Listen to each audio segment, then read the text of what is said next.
Aujourd'hui, on va voir les homonymes.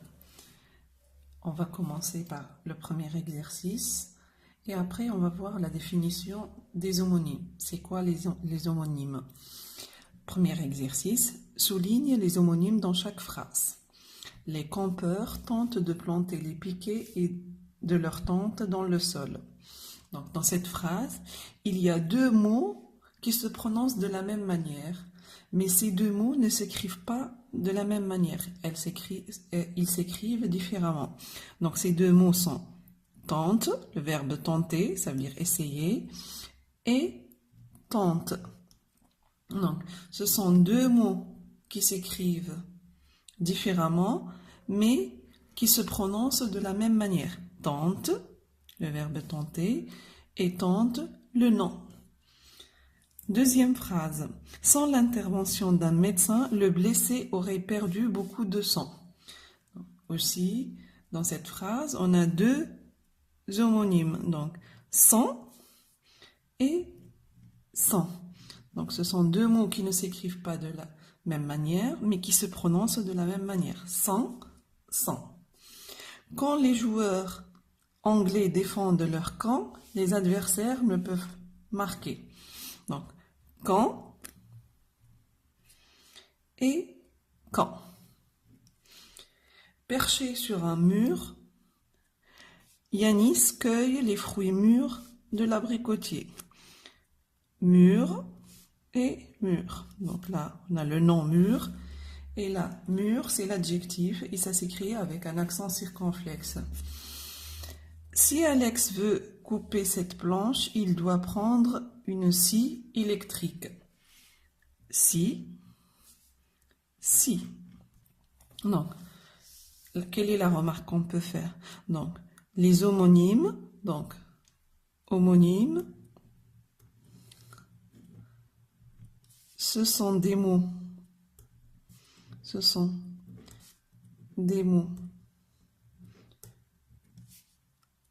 qui se prononcent de la même manière,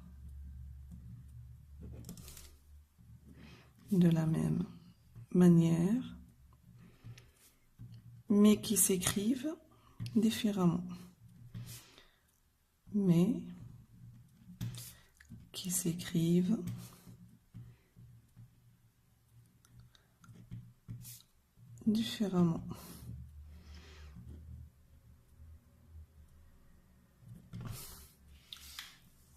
Deuxième exercice.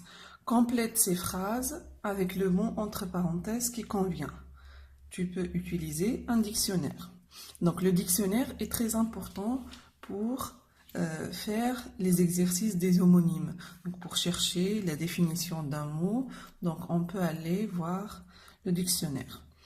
Donc, avez-vous déjà visité le pont du Gard? Donc, on a P-O-N-T et P-O-N-D. Donc, le mot qu'on va choisir, c'est pont. P-O-N-T. Le pont. Donc, deuxième phrase. Donc, on a les homonymes. Verre, verre. Un verre à pied en cristal, c'est très fragile. Donc, verre s'écrit 2 R, E. R et R.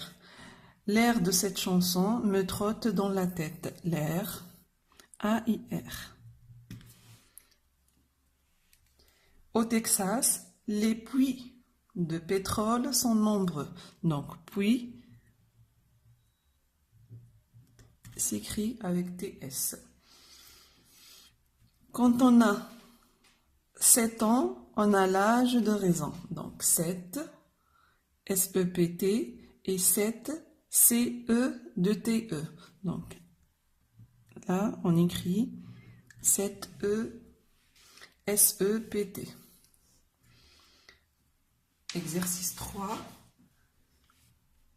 Complète ces phrases avec des homonymes, des mots entre parenthèses. Donc, on a des mots et on va chercher les homonymes qui correspondent à ces mots. Dans le monde, trop d'enfants ne mangent pas à leur faim. Donc, Ici, on a la fin, F-I-N, et le mot qu'on va écrire, c'est F-A-I-M. Donc, ce sont deux homonymes. On va chercher aussi l'homonyme de mai. Le 1er mai, on offre des brins de muguet. Donc, mai s'écrit M-A-I. Donc, c'est le mois de mai. Le cygne. Donc là, c'est l'oiseau, le cygne. Madame Frey remplit son chèque et le cygne. Donc, si là, on a un nom, l'homonyme de ce nom, ce sera un verbe et c'est le verbe signer. Donc, le cygne, donc ça veut dire elle met sa signature. La paire. Donc, on va chercher l'homonyme au mot la paire. Donc, le père de Vanessa. Le père, ça s'écrit P-E-R-E. Le papa de Vanessa travaille dans une imprimerie. Phrase suivante. Le pot. Donc, on va chercher l'homonyme de pot. Quand on s'expose au soleil, il faut se protéger la peau. Donc, la peau, ça s'écrit P-E-A-U. Question suivante. Complète les expressions de chaque ligne avec des noms homonymes. Lire un conte de fées. Donc, conte, ça s'écrit C-O-N-T-E. Ouvrir un compte en banque.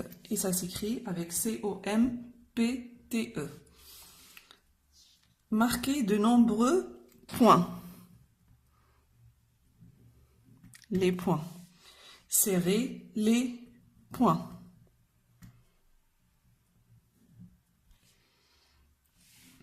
Porter une écharpe autour du cou, le cou. Donner des coups de marteau. Donc, comme vous voyez, donc, tous ces mots qu'on a utilisés se prononcent de la même manière. Compte, compte, point, point, coup, coup. Ils ne s'écrivent pas de la même manière, ils n'appartiennent pas à la même catégorie grammaticale, ça veut dire il y a des noms, des verbes, des adjectifs, etc.